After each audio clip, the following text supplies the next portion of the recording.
Bonjour à tous, c'est Johan pour la France, j'espère que vous allez bien. On se retrouve aujourd'hui pour une revue matos, on va parler du mode 101 de chez ePro, que j'utilise depuis un petit moment. Je vais vous expliquer tout de suite tout ça en détail. Le mode 101, c'est un mode tubulaire c'est un mode tubulaire électronique qui peut monter jusqu'à 50 watts, qui possède le contrôle de température et qui est plutôt bien fichu. On va regarder tout de suite tout ça en détail. Donc ça arrive dans une boîte comme ça de chez ePro. Petite boîte cartonnée, voilà, où dedans on va retrouver un manuel d'utilisation avec le tube et rien d'autre. Au niveau du manuel d'utilisation, on va avoir ici les différentes instructions de fonctionnement, les différents tubes. Donc on va pouvoir y mettre une 18650, une 18500 ou bien une 18350. Moi je tourne qu'avec des 18650 parce qu'en dessous ça fait vraiment trop léger. Et donc on nous explique les différentes fonctions, voilà, les messages d'erreur aussi qu'on peut avoir. Voilà, donc ça c'est pour le manuel. Au niveau du mode en lui-même, voilà, ça c'est vraiment ce qui va nous intéresser. On met ça de côté, on n'en a plus besoin. Donc voilà comment il se présente. Donc c'est un mode tubulaire avec différentes parties. On connaît ça. Donc ici, différents tubes, un extend et un petit top. Un petit bottom en dessous qui permet d'ajuster la course de l'accu pour éviter que ça bouge à l'intérieur. Voilà comment c'est fichu. Donc ici, notre mode 101, un seul bouton. Ça va vous rappeler quelque chose, hein, n'est-ce pas les amis? Donc ensuite, on va pouvoir revisser tout ça. Les pas de vis sont corrects. J'ai rien de particulier à dire là-dessus. On va pouvoir y mettre une batterie à l'intérieur. On remet notre bottom cap, on visse à l'intérieur. Voilà, une fois que c'est en contact, bah, ça suffit. Donc ici, on peut voir au niveau des finitions. On a les trous de dégazage qui sont en dessous. Voilà. Le tube est relativement joli, c'est assez classe, c'est assez joli. On a notre 510 qui est sur le dessus qui doit être plaqué or, et on retrouve ici un petit écran de 0,29 pouces, je crois, si je dis pas de bêtises. Il me semble que c'est quelque chose comme ça. Voilà. Donc, alors, ici, c'est pas agréable, hein. Cette partie-là, elle accroche un tout petit peu. J'aurais préféré que ça soit légèrement plus arrondi. Là, c'est vraiment brut. Donc cette partie-là, déjà, un petit point négatif. Pour l'allumer, on appuie 5 fois dessus. On a eu le petit logo des pros. Et on est ici. Voilà, on va se retrouver avec un écran. Alors, l'écran, voilà, si on se met vraiment devant, c'est légèrement mangé là sur le côté. Il faudra se mettre un tout petit peu sur le côté pour avoir quelque chose de lisible. On a donc les volts envoyés, les watts qu'on a sélectionnés, la résistance ici et le niveau de batterie ici. On a la possibilité de rentrer dans le menu en appuyant 3 fois sur le bouton.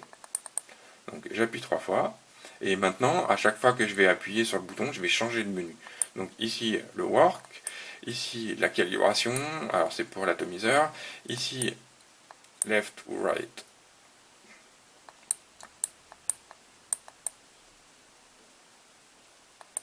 Voilà, je vais me remettre dans l'autre sens, c'est plus pratique pour moi.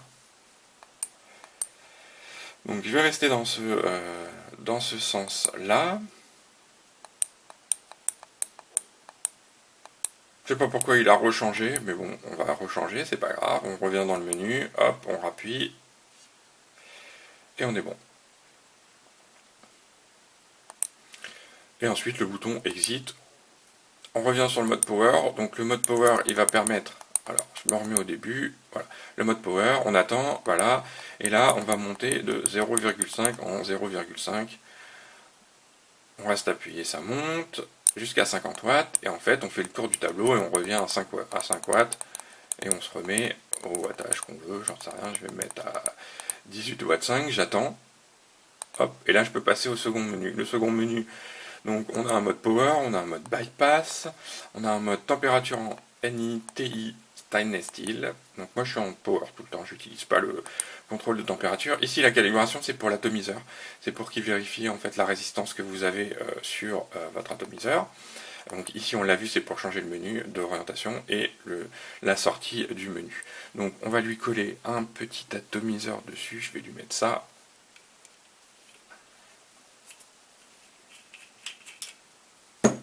Je vais lui mettre un serpent mini qui est en 22. Moi je l'utilise en général comme ça. Ça me va plutôt bien. Donc je lui mets ça. Voilà. Donc on voit que pas de problème de flushitude. On est bien flush, on est bien ras. Le setup est plutôt sympa, je trouve. Donc on appuie 3 fois, on attend, power, bim, et là on peut monter. Je me mets à 30 watts. J'attends.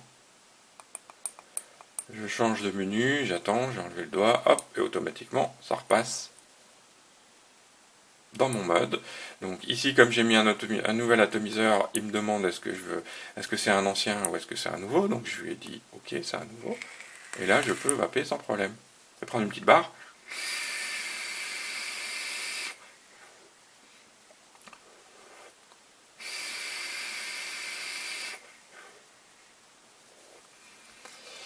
Donc, qu'est-ce que je peux vous dire moi sur ce mode 101?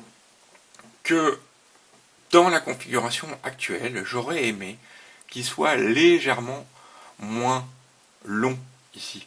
Parce que le tube en lui-même, il fait, je vais vous dire, et ça je vous l'ai pas dit, le tube en lui-même, il fait, je prends ça pour mesurer, je vous dis ça tout de suite, il fait 11,7 cm. Donc c'est quand même assez long, c'est quand même très long ce tube. Alors il a des avantages, il a des qualités, hein. Un tube électro comme ça qui monte à 50 watts avec du 22 mm de diamètre, bah, actuellement, hein, on sait ce qu'il y a sur le marché et on connaît le prix du pipeline, puisque voilà, c'est quand même largement inspiré d'un pipeline. On monte à 50 watts là-dessus, on est quand même vachement moins cher. Et alors, en termes de vape, il n'y a aucun problème, c'est super agréable, c'est vraiment hyper pratique, parce que on revient voilà, à un tube comme ça, c'est assez sympa. On a évidemment la possibilité de lui mettre une 18500 ou une 18350. Alors en 18350, ça fait vraiment tout petit, c'est-à-dire qu'on va arriver à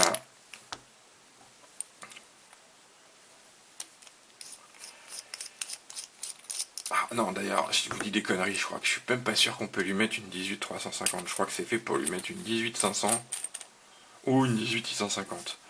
Ici, on est sur un setup comme ça, en 18500. Donc ça, c'est vraiment sympa. Là, on est sur un encombrement qui est sympa.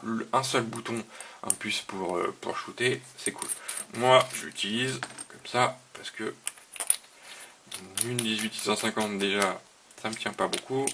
Donc, si je réduis en plus, voilà, on appuie 5 fois, on a notre logo et pro, bim, et on retourne sur notre écran, il garde les paramètres, j'étais à 30 watts, donc et comme ça je peux continuer de vaper. J'ai beaucoup de gens qui m'ont posé la question, qui m'ont dit oui, quand est-ce que ça va être dispo, t'en penses quoi, etc. sur Facebook et sur les différents réseaux sur lesquels je suis. Globalement, c'est un bon tube électro, vraiment. C'est un très bon tube électro. Le seul défaut que moi je vais lui trouver, j'en ai deux, c'est la longueur du tube. Je trouve ça trop long. Et la partie en dessous là qui est pas agréable. Quand on prend en main comme ça, c'est pas agréable. Ça, c'est pas coupant, c'est pas tranchant, faut pas exagérer, mais c'est pas agréable. C'est pas agréable dans la main. Ça c'est le seul souci. Alors quand on le prend comme ça va, on n'est pas trop sur la tranche. On peut vaper comme ça, ou on peut vaper avec le pouce ou avec ici comme ça. Donc, bon. Mais dans la main, voilà, c'est pas quelque chose qui est, c'est pas quelque chose qui est discret, qui est passe-partout.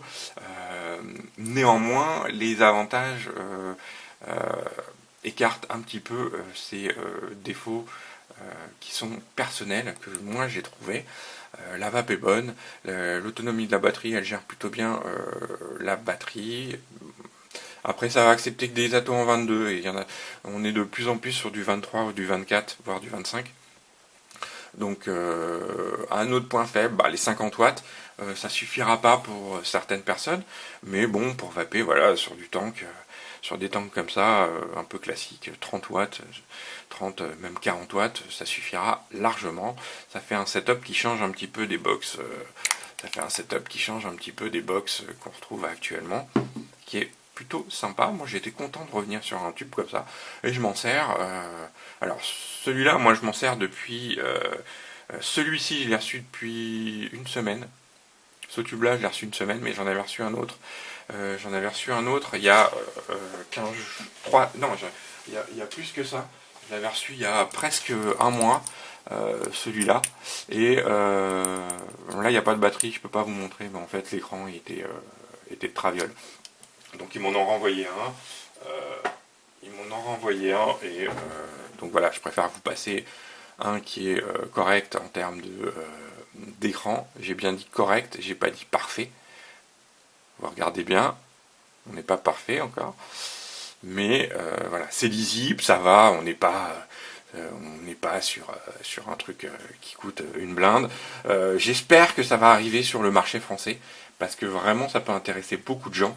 Et j'espère que ça sera pas trop cher, c'est-à-dire que je dirais une quarantaine d'euros, ça serait pas mal. Un truc comme ça, pour 40 balles, c'est vraiment bien. On est sur une box, on est sur le prix d'une box entrée de gamme, type stick Pico, qui monte à la 75 watts, etc., avec un seul accu. Mais on est sur un form factor qui est différent.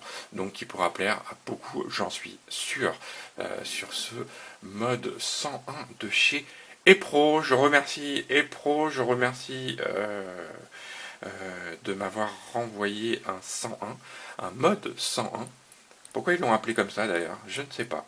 C'est une bonne question. Il faudrait que je pose cette question. Pourquoi il s'appelle le 101? Peut-être qu'il y aura un 102. Ah, peut-être qu'il y aura un 102, parce qu'en général, ils nous font ça.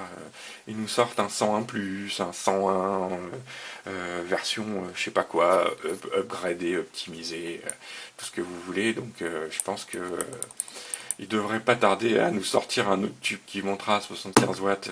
Et j'espère qu'il sera plus court. Clairement, s'ils nous sortent un truc qui est plus court dans les dimensions d'un pipeline que je n'ai plus, s'ils nous ressortent un pipeline, une longueur de pipeline avec ici quelque chose de... Ils auraient fait un bottom qui était complètement fermé là en dessous, où on n'avait pas ce truc là. Franchement, ils avaient vraiment tout bon. Là déjà, c'est très bon. Vraiment, je vais le conseiller si ça arrive et si c'est dispo. Allez-y, ça vaut vraiment le coup, c'est sympa. Ça change des box qu'on a actuellement. Et bien écoutez, voilà, je pense que j'ai fait le tour sur ce mode 101 de chez Epro. Il me reste à vous souhaiter une excellente vape. On va se retrouver bien évidemment pour d'autres revues vidéo. Notamment Epro, ils m'ont envoyé un truc qui s'appelle le Big Beer. Le Big Beer, c'est un atomiseur. Ici, j'en parle vite fait, parce qu'on est... Voilà. Le Big Beer, c'est un atomiseur... qui est ici. Voilà, c'est un truc comme ça, qui est assez marrant. Ça permet, on a deux tanks séparés en fait, il n'y a pas de correspondance entre ces deux tanks. On voit bien ici. On a deux tanks séparés qui permet de mettre ça permet de mettre deux saveurs. Et on a la possibilité de nous monter en single coil. J'y reviendrai très prochainement. Et pour vous en parler, pour vous dire un petit peu qu'est-ce que j'en ai pensé de ce Big Beer de chez Epro. Sur ce, je vous embrasse à tous, je vous souhaite une excellente vape. On se retrouve très prochainement pour d'autres revues vidéo. Et voilà, à bientôt.